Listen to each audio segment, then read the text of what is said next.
Welcome to Professional Training Institute. Today we are going to learn about operating a robot. Its main components are motor driver and IR sensors. Coming to motor driver, it is capable of driving two DC motors at a time. And this is motor driver 1 and motor driver 2, and these three are IR sensors which can sense the obstacle. And coming to motor driver, it can drive up to 12 volts, so 12 volt and one ground pin. I told two DC motors it is capable of two DC motors, so I have connected two DC motors for P1 P2 one DC motor and P3 P4 another DC motor. To drive a motor I needed enable pin, so I am taking this enable pin from a 8051 microcontroller, which is the widest and most used microcontroller. So from as an output it is taken from microcontroller, and these two are input 1 and input 2 are the direction pins, whether the motor to turn in forward direction or in opposite direction.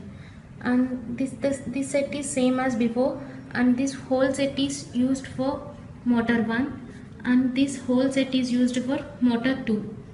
And coming to next motor driver, this is same as the previous one, same enable pins, same direction pins, and it is also capable of driving two DC motors. And this is about motor driver, and these three are IR sensors. That's it about a schematic diagram of a robot. As I discussed earlier, this is the motor driver which is capable of two DC motors, and these two are my DC motors. And this is the another motor driver which is capable of two other DC motors, and these two are my other two DC motors. And these three are my IR sensors which will sense an obstacle is coming closer, and it will give an input to my microcontroller 8051. Now coming to the rotation part. See, as I told, for driving a motor I should give an enable pin, and that should be high. So I am giving my enable pin for as logic high, so I am giving my 5 volts, and this motor driver will drive 12 volt, so 12 volt and one ground pin. And for clockwise direction we should make logic 0, so we should give inputs these two lines as 0 and 1 for clockwise direction. So now check the condition. See, my motor is rotating in clockwise direction. I should make the condition as logic 0 and logic 1.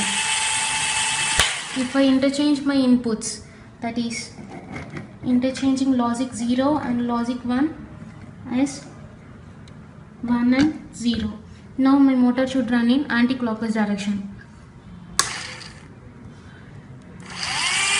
My motor is running in anti-clockwise direction.